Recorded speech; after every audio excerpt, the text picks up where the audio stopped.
Reka ndabaramutse nanabahaye n'ikaze mwese mukunda amakuru n'ibiganiro dutambutsa munota ku yundi kuri no mbonesha kure yacu kandi yanyu ya ICTV no mwanya wayagezweho ariko haravugwa cyane nkuko mubizi tubashikiriza inkuru zose ziba zagiye ziravugwa mu binyamakuru ku mbuga ngurukana bumenyi byagiye biratangazwa n'abategetsi bivugwa n'amasoko yacu atandukanye muri politike, umutekano, ubutunzi, hagati y'akazi na muntu n'ibindi byinshi biba byagiye biragarukwa kunizere ko umaze gufyonda kuri sabone. Ni inkuru imaze iminsi ivugwa cyane mu gihugu n'ubiriko iravugwa ni ihindurwa ry'amanoti y'ibihumbi 5 n'ibihumbi 10. Hari uguhangana gukomeye hagati y'ibihangange ariko nanone hari ingingo y'ibanga y'abagabo batatu baba benyegeje inyuma y'ico gikogwa. Abo bo bari bande? Ese inyungu babifisemwo yo bari yihe? Abazogwa mu mporero ni bande? Bimwe mu binyegezwa ku ngingo y'Ibanki Nkuru y'Igihugu BRB. Haraciye hindwi Banki Nkuru y'Igihugu BRB imenyesheje ingingo ihindura inoti za 5 n'ibihumbi 10 y'amarundi, ica itanga iminsi 10 gusa kugira inoti za kera zose zibe zakuwe ku isoko. Iyo ngingo aho itandukaniye n'izindi bene izo zahora zifatwa nuko hari inoti zahahora idakeneye ko zisubizwa. BRB isaba ko abantu bajana amafaranga bahorana ku makonti yabo mu mabanki no mu mashirahamwe yo kuziganya, kandi umuntu akaba ari kuriwe kujanayo amafaranga hatarenga miliyoni 10. Hano vyumvikana ko abafise ayarenga miliyoni 10 BRB idakeneye kwakira ayo arenga ko. Ikindi kiboneka ku rubuga nuko umengo ingingo yarihutishijwe cane isohoka ititeguriwe neza. Hano hari utubazo twinshi duca twaduka. Iyi ngingo yateguwe ryari? Yateguwe na bande ku buryo abandi bose batamenya ibiriko birategurwa? Kubera iki hari amafaranga Perezida Ndayishimiye akeneye kugira ibipapuro? Aba barunze amahera ishaka guhana boba ari bande? Ngivyo hivyo tugiye gucirya nino muri hano makuru tugiye kubashikiriza. Ingingo yo guhindura amanoti yateguwe ryari? Ingingo yo guhindura amanoti yatangajwe icese ku w'indwi z'ukwezi kwa gatandatu 2023, ariko amanoti mashasha yakozwe ku w'indwi z'ukwa 11 2022. No kuvuga ko amanoti yakozwe amezi 7 imbere y'uko ingingo imenyeshwa. Ku w'indwi z'ukwezi kwa 11 2022 hari haciye amezi 2 neza na neza General Alain Guillaume Bunyoni abogojwe mu mabanga y'umushikiranganje wa mbere. Hari haciye amezi 2 nyene Lieutenant General Gabriel Nizigama akuwe kukuba umuyobozi w'imyishikira mu biro vy'umukuru w'igihugu hajejwe ibibazo vya gisivile. Muri ayo mabanga yari yarihaye ububasha budasanzwe bwo kugenzura ibikogwa vy'Ibanki Nkuru y'Igihugu BRB. Mu yandi majambo, bano bategetsi bapfuye gukugwa mu mabanga, ubwo nyene hategurwa mw'ibanga umugambi wo guhindura amanoti, mu gihe abo bategetsi bakekwa ko bari mu bari banyegeje amamiliyaridi atari make. Muri ntwarante 2023 Perezida Ndayishimiye yaragabishije ababika amahera menshi cane mu nzu zabo ko bazotangara bavyutse basanga amafaranga bafise yamaze kuyahindura ibipapuro. Ico gihe yasaba ko bonyaragasa kuyajana mu mabanki. Ico benshi batamenye nuko yavuga yaramaze guheza igikogwa co gukoresha amafaranga mashasha. Ijambo ryari rimeze nk'umutego kugira abanyegeje ayo mahera biyerekane, maze n'ivyagirije ivyorohe kuri bamwe nka General Alain Guillaume Bunyoni. Ibiriko biraba ubu nyene wamengo ni inkurikizi yuko ibihangange vyagabiye Perezida Ndayishimiye mu kutubaha ijambo yavuze muri ntwarante 2023.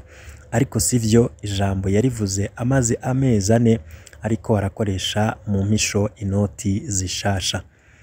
Ingingo yateguwe na bande?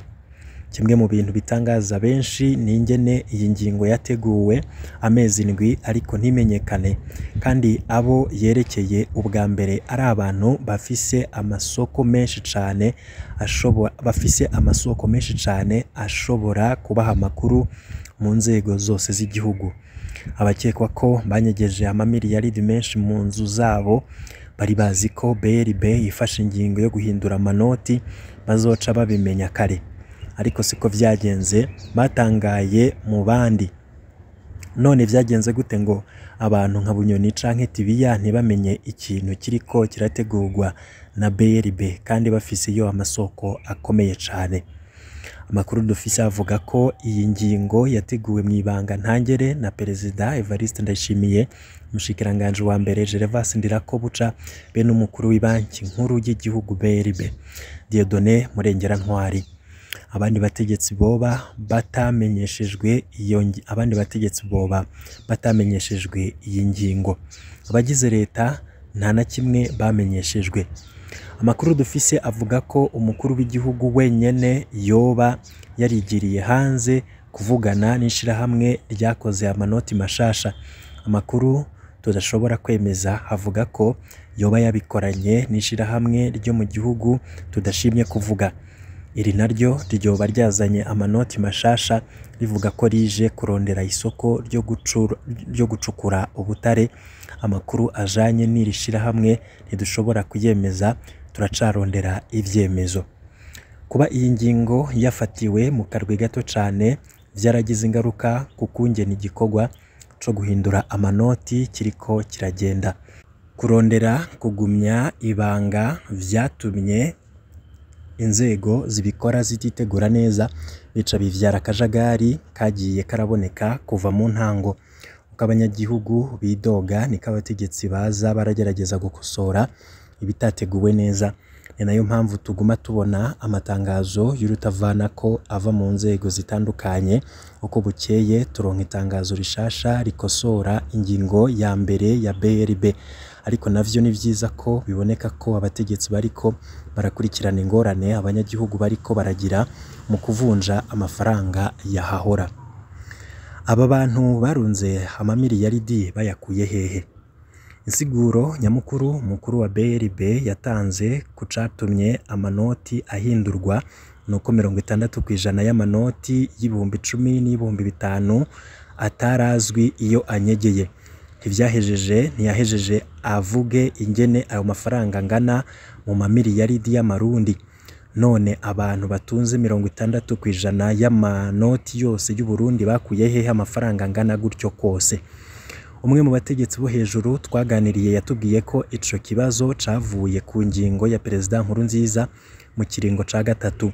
Yatubwiye ko Perezida Nkurunziza yarekuye ko BRB ifyatura amamiliyaridi menshi y'amafaranga y'amarundi. Ayo mahera aca ahabwa bamwe mu bihangange mu butegetsi be n'abarwizatunga bari begereye Nkurunziza. Uwo mugambi bawise refinancement.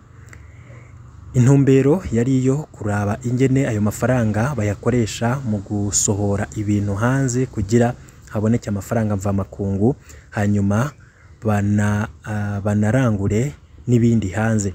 Ariko amafaranga ntiyakoze ivyo agenewe. Benshi bahavuye baja kuyarundi wabo, ayandi bayakoresha mu kugura amafaranga y'agaciro yarasigaye ku isoko mu Burundi.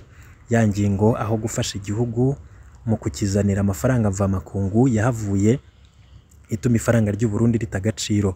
Ubutunzi bw'igihugu bwarahapfiriye bikomeye, ariko Nkurunziza we yahungukiye ko ibihangange vyamugumyeko. Mu kiringo ca gatatu hari ba generali benshi mu begereye Nkurunziza bahindutse abatunzi bo ku rwego rwo hejuru, abamiliyarderi. Bamwe barafise ibisata vy'ubutunzi bigabira. Muri kino gihe birenze kumva ngo generali kanaka yaguze urupangu rwa naka amamiliyaridi nka 10. Umuntu akibaza iyo bakura ayo mahera. Menshi yavuye muri izo ngingo z'akamaramaza za Nkurunziza.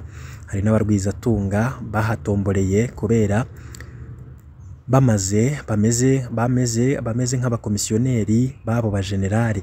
Hari amafaranga menshi cyane y'abo bantu anyegejwe kuko badashobora gusigura iyo bayavanye. Benshi muri bo uyu munsi bitwa ko bari mu iragi rya Nkurunziza ntiberekwa ingingo za Perezida Ndayishimiye kuko babona ko zibangamiye ubutunzi bwabo. Benshi ntibanamwubaha. No mu ntango y'ubutegetsi bwa Ndayishimiye hariho amashirahamwe yahawe amamiliyaridi atari make nayo nyene atakoreshejwe ivyo agenewe. Hariya Perezida Ndayishimiye avuga ko azi abafise ayo mafaranga ntaba ariko arabesha, arabazi neza. Bamwe mu bayafise barakoreshejwe inama yo kubahanura ngo bayajane mu mabanki, nabo baranka. Bariketse ko ari umutego kandi koko wari wo mu gihe amafaranga yandi yaza yamaze gukoreshwa. Perezida Ndayishimiye nabo bateguranye ingingo yo guhindura amanoti babikoze bazi neza ko intumbero ari uguhindura ibipapuro ayo mamiliyaridi anyegejwe. Uretse intumbero yo kurondera gukuraho ayo mafaranga y'umurengera yafyatuwe mu gihe ca Nkurunziza, harimwo kandi intumbero yo guhasha ibihangange vyo muri CNDD-FDD bitubaha Evariste Ndayishimiye. Kw'isonga ryavyo hakaza General Alain Guillaume Bunyoni afatwa nk'umukeba mukuru wa Perezida Ndayishimiye kandi nawe nyene adatinya kwerekana ko afise amatungo adasanzwe. Ndayishimiye yari yifuza kubanza guheza amanyama Bunyoni aterwa n'ubutunzi afise. Mu minsi iri imbere hoba hanategekanywa ibikorwa vyo guhombesha no kugara amasosiyete Bunyoni afisemwo imitahe. Amatwi adusumira ishirahamwe rishobora gutangura kugira ibibazo bikomeye mu minsi iri imbere ni FOMI ikora ifumbire. FOMI yagirizwa ko ifasha Bunyoni kunyegeza amatungo. Yagirizwa kandi ko iha akazi abo Ndayishimiye akuye mu buzi bwa leta. Umugambi wo gutegura ishirahamwe risubirira FOMI ngo ukaba ugeze kure. Inkuru ijanye n'ibinyegezwa biri mu ipfungwa rya Bunyoni n'imigambi yo kumuheza mu vy'ubutunzi tuzoyigaruka ko hanyuma. Aho imfizi zigwaniye ivyatsi nivyo bihasigara. Iyi ngingo yo guhindura amanoti hari abanyagihugu bato bato izokora ko hamwe hatofatwa ingingo zindi ziyikosora. Gutanga iminsi 10 gusa ngo nico kiringo ntabanduka co guhindura amanoti ko bari uguhana abantu batari bake kandi atakosa bafise. Hari abari mu ngendo kandi ico kiringo kizohera bataragaruka. Abo harimwo abo usanga bagiye bafise ku mufuko amafaranga y'amarundi, abandi bakaba bayasize mu nzu.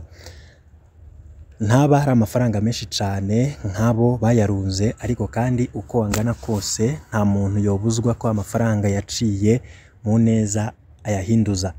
Ingingo ya mbere yavuga ko amafaranga ashirwa ku makonte. Ivyo hariho abanyagihugu bato bato vyogoye cane. Nijoro harafashwe ingingo nshasha, mbere yifatwa n'umushikiranganje Martin Ninteretse atahahurira na BRB. Ingingo ivuga ko abanyagihugu batagira konte bojana amahera yabo ku mazone bakabaha udupapuro twerekana amafaranga bazanye. Ni ingingo nziza ariko ishimangira kwerekana ingene izi ngingo zitateguwe neza mu ntango kubera zari ziharijwe n'akarwi gatoya cane. Iyi ngingo yaratumye mu gisagara ca Bujumbura ibiciro vy'ifungurwa biduga cane. Hadafashwe ingingo nziza vuba abantu barashobora kwicwa n'inzara. Abadandaza bajana amafaranga mu mabanki ariko bakisanga badashobora kuyakurako. Abandi iyo bamaze kujana imiliyoni 10 muri banki basanga baca bahagarika akazi kubera batoronka iyo bajana amafaranga bakira mu nyuma. Iyo bakeneye ayo kurangura ntibishoboka kubera batarikuriwe gukura muri banki yarenga 300,000.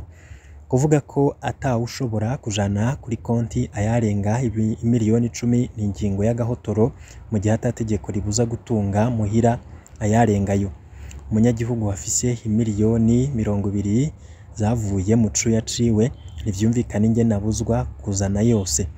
kuyazana yose umudandaza adandaje ibirenze miliyoni 10 muri ino minsi y'izi ngingo canke abari bamuheraniye bakaza bamwishura ivyumvikana ingene yobuzwa guca ayajana kuyahinduza. Mu gusozera muri rusangi y'ingingo perezida Ndayishimiye simbi kubera ifise amakosa akomeye yo mu gihe ca Nkurunziza iriko irakosora. Ayo makosa yobandanije yica ubutunzi bw'igihugu, ariko ingene iriko irashigwa mu ngiro irafise ivyo ishobora konona bikomeye. Ni ingingo ishobora gukwega ko benshi batakaza icizere mu ifaranga ry'u Burundi mu gihe umukuru w'igihugu ashobora kuvyuka ahindura giturumbuka amafaranga y'ibipapuro. Abifise ngo bazoca bahungira mu madolari n'amayero kubera yo bazi ko perezida Ndayishimiye atabushoboza yafise ko. Ibihangange bizoca vyihutira kurondera guhungisha hanze amafaranga bifise. Urwo ruzoba ari uruhombo rukomeye ku gihugu. Iyi ntambara iri hagati y'abakeba bo muri CNDD-FDD iriko irononera abanyagihugu bato bato. Leta niraba ingene hafatwa ingingo zo gukingira abanyagihugu, nimba hari uguhana bigume vyerekeye abo nyene bahawe amamiliyaridi ntibayakoresha ivyo agenewe, bongera bahungabanya ubutunzi bw'igihugu. Abanyagihugu bifitiye amafaranga baciye mu neza ntibahabwa ikiringo gikwiye co kuyavunjisha, kandi amafaranga yose yavuye mu cuya c'umunyagihugu yakirwe neza. Mu yindi myaka iyo amafaranga ahinduwe ayahahora yarakirwa yose. Iyo ikiringo catanzwe giheze abanyagihugu baragumana ububasha bwo kuja kuvunjisha amafaranga ya kera muri BRB. Ubuho vyobuzwa n'iki ku bantu atawe bivye kandi akaba atategeko na rimwe ry'u Burundi barenze mu kubika amafaranga muhira. Ingingo nziza nikwiriye kuvyara akarenganyo. Umwanya uracariho wo gukosora ku neza y'abarundi no ku neza y'ubutunzi bw'igihugu.